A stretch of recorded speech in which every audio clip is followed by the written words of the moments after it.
ఈ మధ్య back to back గన్లు, కత్తులు, భోజనాల ఫైట్, జాతర ఫైట్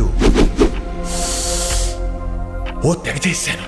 అందుకే మా ఫ్యామిలీ డాక్టర్ చిన్న గ్యాప్ ఇవ్వమని చెప్పాడు. రెడీ బాబు? రామ్ లైఫ్ లో ప్రేమ పెళ్లి ఏదైనా సరే అది నాతోనే మొదలవుతుంది, నాతోనే ఎండ్ అవుతుంది. ఏ రిలేషన్షిప్ అయినా మనం కలిసే పర్సన్ బట్టి డిపెండ్ అయి ఉంటుంది, రైటా రాంగా అని. I think he's the right person. మీకేమన్నా అయితే మోస్ట్ ఎఫెక్టెడ్ పర్సన్ నేనే మేడం.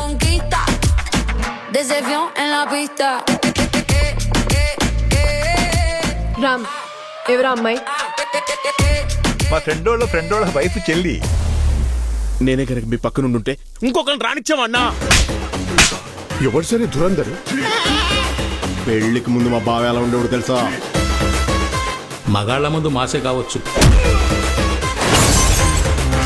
కానీ ఇక్కడ ఉన్నది ఇద్దరు ఆడాలు. కాసేసి బొమ్మ బొరస నిలబెట్టింది. పండగ కదా, ముందు ఎంటర్టైన్మెంట్, తర్వాత అనౌన్స్మెంట్.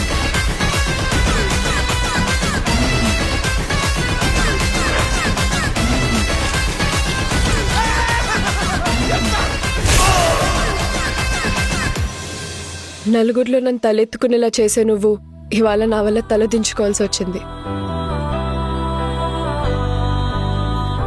ఇక లాభం లేదు లీలా, ఇద్దరికి నిజం చెప్పేస్తాను. నీకు పెళ్ళైనా సరే నాతో అలా ఉన్నావంటే బాలా మనకి డిస్కనెక్ట్ అయ్యి హార్ట్ఫుల్ గా ఇష్టంతోనే నాతో కనెక్ట్ అయ్యావా? అన్ని రకాలుగా బానే చూసుకుంటున్నా కదా, నేనుండగా నీ లైఫ్ లోకి ఇంకో అమ్మాయి ఎందుకు వచ్చింది? బుక్ మై షో అంటే ఇదే, మన షో మనమే బుక్ చేసుకోవటం. ఏడు కొండలవాడ వెంకటేశ ఎంత పని చేశావు తిరుమలేశ. చెట్టు మీద కాయను సముద్రంలో ఉప్పును